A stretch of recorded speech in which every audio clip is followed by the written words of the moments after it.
Yo guys, welcome back to Leadfoot TV. So I know it's been a while since I've done like a proper video where I've actually been doing something semi-interesting. So yeah, I haven't really worked on many of my cars recently just because it's been so cold and I just cannot get the motivation to do any work on my cars unless I really have to. But today we're going to be doing a good check through my van, basically trying to figure out what it needs mechanically. So I'm just going to have a good poke around it, find out what it needs. Obviously, like later on this year, I'd like to go traveling in it a little bit once the lockdowns and everything have been lifted. I'd maybe like to go to the Nürburgring as well and tow the MX-5 there. So yeah, it needs to be mechanically sound because I don't want to break down in it. So I'm going to have a good poke around it today and figure out what it needs. I already know a few things that it definitely needs just from driving it because I've been driving it for a few months now. So yeah, let's go and have a good look around it and figure out what it needs. So one of the things I know it needs is a new tyre. You can see there it's pretty knackered. There's not a lot of tread left on that. Well, there isn't any tread left on that. It's definitely illegal at the moment. So it definitely needs one tyre at least. I think it's not too bad, this one. That one's not too bad. But this one has been wearing funny on the outside. You can see that like quarter of the tyre has just got no tread on it.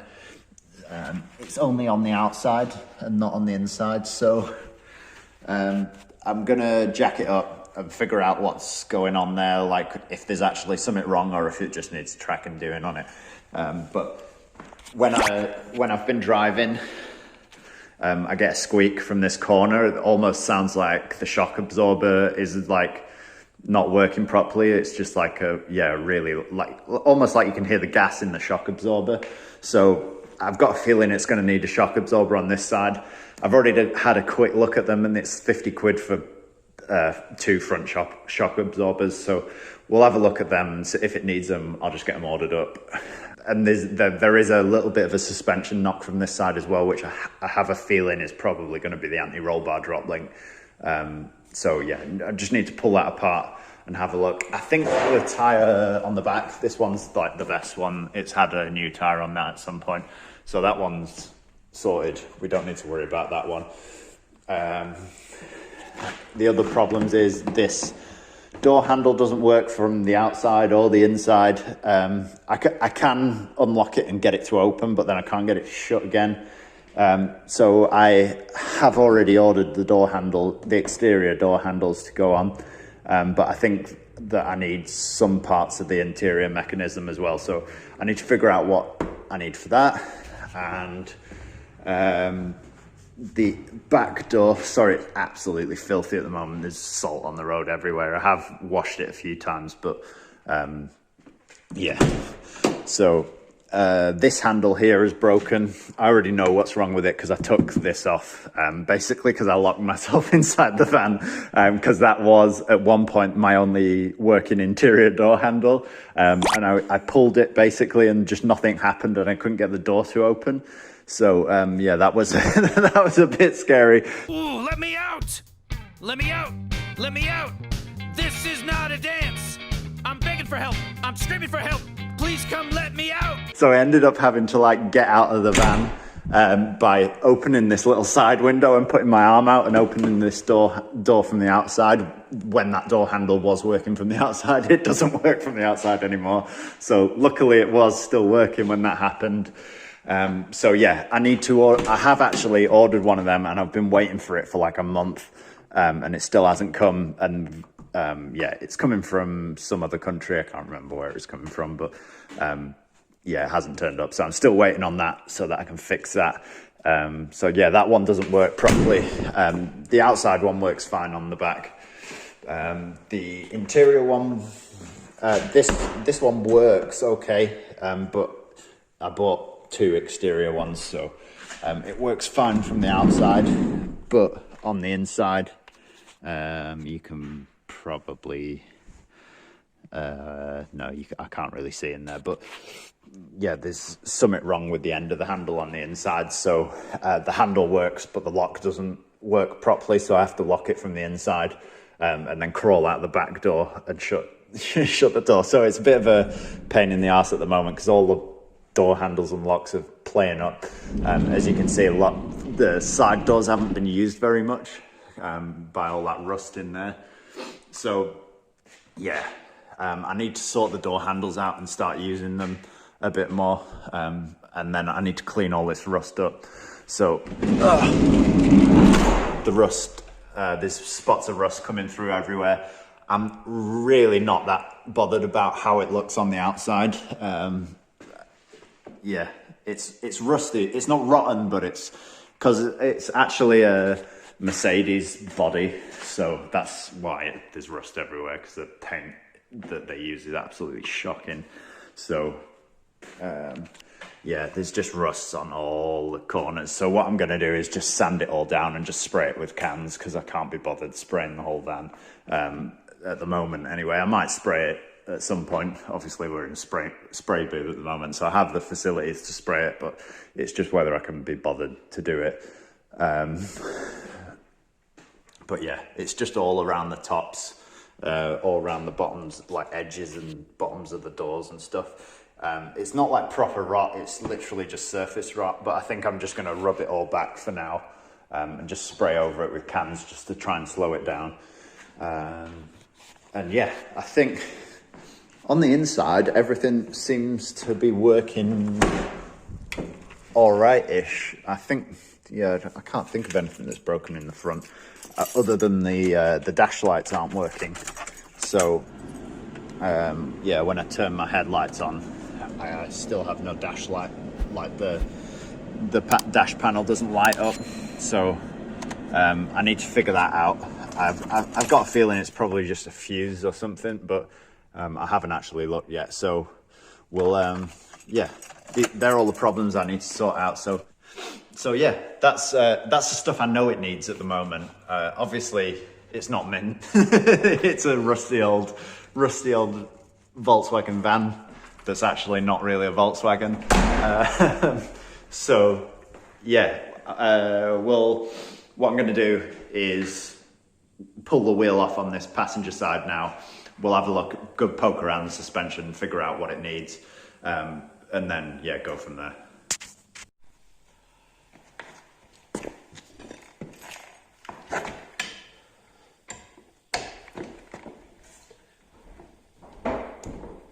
Jesus, those are tight.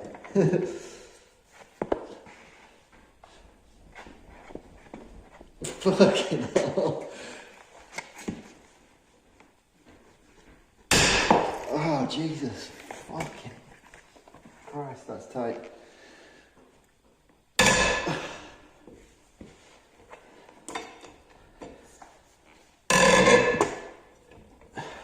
Wow.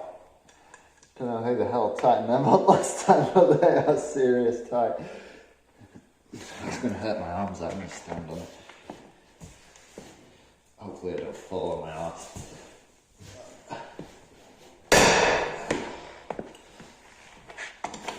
Wow. It's calling me, like the rainbow, It's calling me, like the rainbow. So, got the front wheel off. Brakes don't look too bad. There's plenty of pad left on them. The disc's a little bit worn, but there's no point in changing the disc until the pads are worn out. So there's no point in doing those at the moment. So the suspension setup on these things is pretty flipping weird. One, it's got a Daimler Chrysler badge on it because it's actually a Mercedes and not a Volkswagen. That's where the weirdness starts. And then, yeah, basically this bit of metal here is actually a leaf spring. You usually find leaf springs on the back of like trucks or vans or stuff like that. It's pretty weird to find one on the front. So basically it has a leaf spring and it wedges into this bottom arm, and then the spring actually travels right under the engine in that channel there, and then goes to the arm on the other side. Which means that it's pretty easy to change anything because there's no coil spring. So, yeah, that is the shock absorber, and yeah, I'm fairly convinced this shock absorber's knackered, because you can hear, it's like you can hear the gas in it when you're going over, and it feels like there's very little suspension. And actually, when the van sat on the ground, the front sat lower than the back, so I'm pretty sure this is going to need replacing. And I can tell already that the drop links are going to need doing, because you can see there's a big gap on this side where it's worn out. The rubber's worn out. So yeah, definitely going to need some drop links. And yeah, I've had a good play around with all these, with the steering rack ends, and they don't look too bad, but to be honest, it looks like it might have had a new rack on it at some point. So yeah. I just need to try and wedge something in here so I can get the suspension to travel up and down, and see if I can hear that shock with the wheel off. So I can't seem to get it to make any noise, but I've just pulled this dust cover back, so this just clips up onto there, and yeah, it's wet on the shaft of the shock absorber. So I'm guessing that that's probably leaked. It's pretty damp around the bottom as well. So yeah, new shock absorbers, I think, on the list. I've also just noticed, because I've just been pricing around all the other bushes. So I think everything on the wishbone is fine. The bushes on the wishbone look fine. The ball joint looks okay. But the D bushes are pretty goosed on the anti-roll bar as well. There's a big gap down the side of them. You can probably see that there. So they're going to definitely need doing, because yeah, that's probably where my knock's coming from. But yeah, nothing too major. I think the shock absorbers are 50 quid for both sides. So I'll probably just order them in a pair and change both. I've not actually looked on top to see how you get them out, but I can't imagine it's too difficult. The things on my shopping list at the moment are the shock absorbers, the drop links, the D bushes, and yeah, everything else underneath looks pretty solid. Like, there's not a lot of rot anywhere, although it's like rotten on the body on the outside.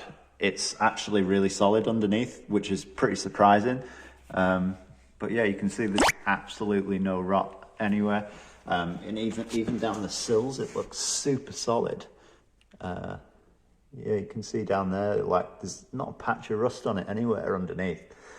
So I need to definitely sort out getting it chip guarded and under sealed and stuff before any rot starts.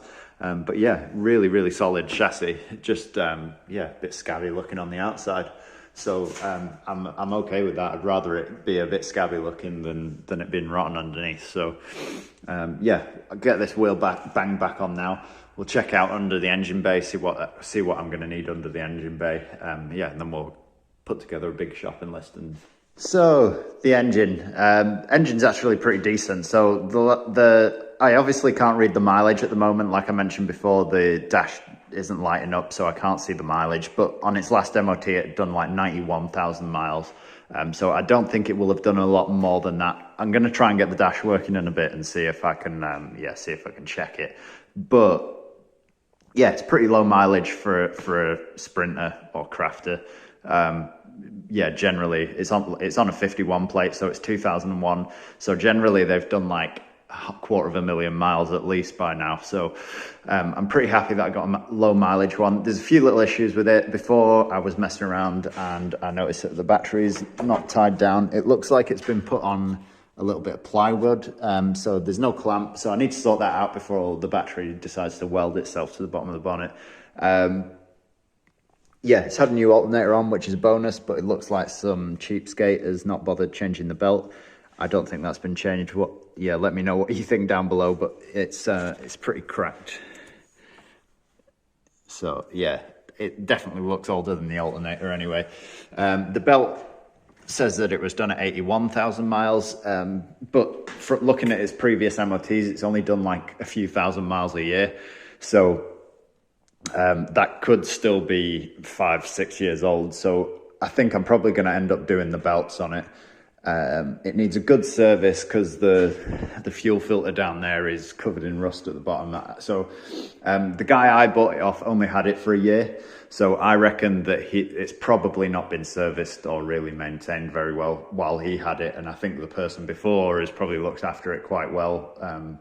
So yeah, I'm going to give it a good service. The cabin filter needs changing as well because, yeah, the fans don't really work. It's kind of like an asthmatic blowing through a straw at your face. So, yeah, the cabin filter definitely needs changing. And then I'm going to block the EGR valve off. So that pipe there is the EGR pipe. I know a neat little trick using like a 10p to block those off. So I'll do a little video on that when I get around to it. Yeah, the intercooler pipes have started rusting a bit. So I'm going to take those off and paint them just to prevent the rust. It's all rusty around the front as well. It is only surface corrosion really. So what I might do is just pop the lights and the bumper off and give that a good spray. But yeah, the engine is the 2.5 5-cylinder diesel. So it's a decent, reliable little engine as far as vans go. The reason I went for one this old and not a newer one was actually a deliberate thing. It wasn't anything to do with money. It was, I wanted the older engine just because they're not as good on fuel, but they're just a lot easier to work on and they're more reliable. And the reason I went for the Volkswagen and not the Mercedes is because the Mercedes of this year, of this similar age, they have a problem with the engine, which people call Black Death, which is where the injectors leak. And it's absolute nightmare to fix without putting a brand new head on it if it does go, and they go a lot. So, yeah, but that's why I avoided getting one with the Mercedes engine in it, despite it actually they drive a lot better and they're not a lot smoother. But yeah, they have that problem, and I didn't fancy having to put a new head on or a new engine in it at some point. So that's why I went with the 2.5 and not 2.5 Volkswagen engine and not the Mercedes engine. And yeah, that's it basically. At some point I want to put a new thermostat in it because I don't think the thermostat's working properly. It takes absolutely ages to get warm. It's snowing outside at the moment and it barely just goes over 70 degrees. So yeah, I need to get a thermostat put in it, and I'm going to attempt to change the glow plugs before they've been in there too long and they seize in. So I'm going to give them a good soaking for the next few weeks and with some WD-40 to try and free them off, and then we'll have a go at changing the glow plugs. But yeah, that's it for the engine. It's mainly just maintenance stuff that needs doing on it. So yeah, pretty happy with that. And just gonna have a quick look at the fuses and see if, where is it? So it's here. So fuses, got the panel off and oh shit. Up in here, it's burning hot, we on fire. I can see that one a mile off. Oh Jesus, oh whoa. Just snapped off. Fuck. Where did that go? Yeah, I think that might be the dash fuse. You can see in there it's absolutely fried. It's melted to pieces. So I'm guessing that's probably my dash fuse. It's not actually got a diagram on it, so I'm not totally sure, but I'll try and find the end of that fuse now. I found it. Look at the state of that. That's been on fire. Yeah. Yeah, that's fairly goosed. I'm gonna go find a new fuse now, see if I can even get the rest of the fuse out of there. It's melted the fuse board a bit, the plastic around it as well, so I'll see if I can clean that up and we'll try and chuck a new fuse in it and see if the dash lights up or if the fuse just sets on fire again. Yeah, I've got a feeling if it's in that state the fuse is probably going to set on fire again, but we'll give it a try. So that escalated quickly. Taking the fuse board out. These tabs here that are hanging about are the ones for the fuse that melted. Basically, I bent them a little bit trying to get the top off because, yeah, the fuse had just melted into the plastic. That one at the top there is the one. I had to heat it up again with the heat gun, basically just to get it to drop out. I tried cutting it with the knife and stuff, but it just wasn't doing it. So yeah, I warmed the tabs up again and pulled it, and eventually it just pulled out when it got hot enough. So just going to clean up all this now and then try and put the tabs back in. It looked like there was loads of strands of wire. I don't know where they've gone now, but yeah, there was loads of little strands of wire arcing the fuse together. So I reckon something's touched with the wire and it's melted together. So yeah, let's clean it all up now and try and put a fuse in it and see if it doesn't blow, because yeah, it'll be interesting to know if it's actually the fuse that was the problem or if it's because somebody's chucked a load of strands of wire in it and arced the fuse together by accident. So yeah, let's sort it all out and put it back. So I was just about to start putting it back together, and then I noticed this here is all corroded. So I'm just going to clean that up first as well before I put it all back together. I don't think that'll have anything to do with it, but while I've got it apart, may as well sort it out. Yeah, doesn't look too nice. So I've got the fuse back in. Managed to scrounge a 15 amp fuse that was in the spares on my Skyline. So yeah, found a fuse. It's all bolted back in. I've got my pliers ready just in case it sets on fire and I need to pull it out quickly. But yeah, let's try flicking the ignition on. So everything's working there. The fuse hasn't blown yet, so let's try turning the lights on and hopefully we don't set the car on fire.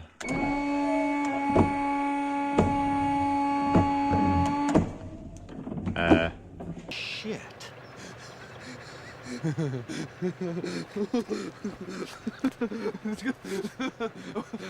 I wasn't expecting that to happen. Yeah. I turned the lights on and the wipers came on. That's not great.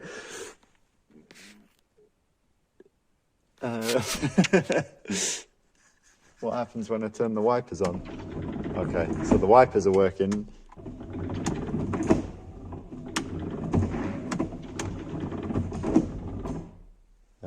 The wipers and the screen wash went.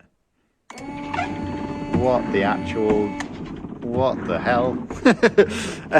So yeah, that's not going to happen. So after that slightly worrying situation, I've just pulled it back apart, and I think what's happened is this because I've obviously bent these tabs, they've been touching the other terminal, so they've been arcing out, touching the other fuse. So just going to try and bend them back into shape so that they're not like twisted.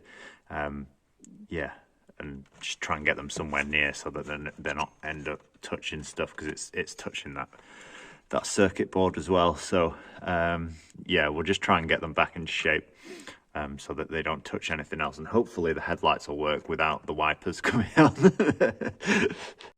So let's try again, all back together again. I'm not sure this is going to work because I think I might have to bond them in place. I think what's happening is when I'm pushing the fuse in, it might be pushing the tabs in, because obviously they're not perfect because they're burnt and stuff. It's kind of push it. I think it might be pushing it in when I push the fuse in, and then obviously pushing it back against one of the other terminals, and it's getting confused. So we'll give it a try anyway and see what happens. So yeah, try the lights again. Hasn't fixed it. Yeah, it's so annoying.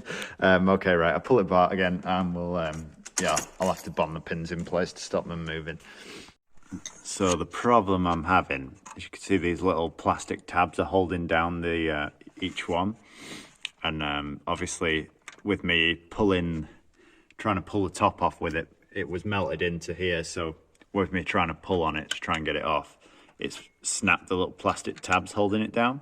And I think that this tab here, it's touching the other one now, obviously. It's because I've been messing around with it, but it was knocked down and touching this tab here, and I think it's basically, yeah, it's obviously been sending power, and then it's been going to the wipers instead of the headlights where it's meant to go. So I think I've bent it enough now so that it's not touching, but it's so fiddly because there's like literally millimeters between each one. I don't know whether I should bond it back down to the metal pin or if that maybe knacker it even more.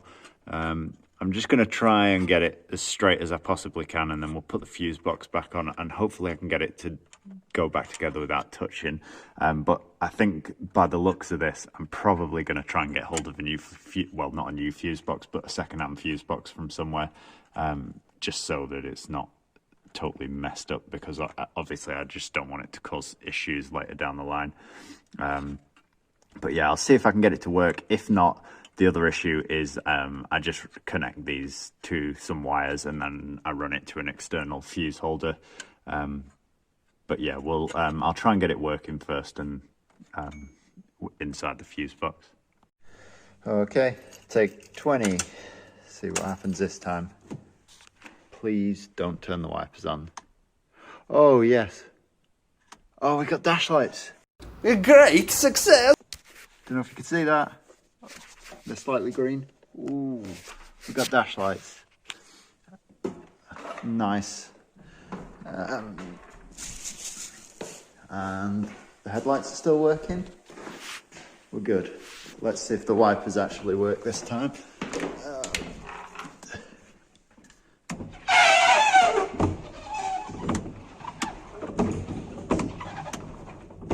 Yeah, they seem to be working all right.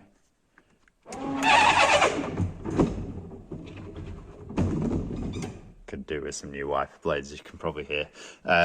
Yeah, we're sorted. I've got dash lights working. I'm going to go and turn the lights off and see how bright they are and make sure that they're actually all working. So let's see how bright these actually are. Oh man, they're all working as well. There's no bulbs out. Sick. Still can't see the mileage, but I think the bulb's probably just gone on the mileage, because you could actually still see it before. It was just really dim. So maybe I have to pop the cluster out at some point and put some a bulb in the bulb in the mileage one. But I think the bulb's gone on that one. But yeah, I can see the dials and stuff. It was so annoying driving before, because like I couldn't, when I was driving to work, it's dark and I can't see my speedo or my fuel gauge or my temperature gauge or anything. So like I got no idea what's going on. And if I come up to a speed camera, I was having to like turn my interior light on so that I could see what speed I was doing. So yeah, that was super annoying. But yeah, I think we're fixed. So, first video on the van completed. Didn't quite go as smoothly as I was hoping, but yeah, that's the first video on the van. I've got a rough idea what I need to do to get it mechanically sound now, which is good, because I can just order everything up now and get it all sorted. The van's in such good condition, really. Like, I know it's rusty and stuff on the outside, but actually underneath it's proper solid. I didn't go over the back end because the back end's absolutely perfect. It could maybe possibly do with, I might, just because the shocks are so cheap, I might stick some new rear shocks on the rear at some point as well, just because obviously they'll be a little bit tired, but they don't seem to be knocking or making any noise. And like I said before, the back end actually sits higher than the front, and I think that's because the shocks are knackered on the front. So yeah, that's the first video on the van.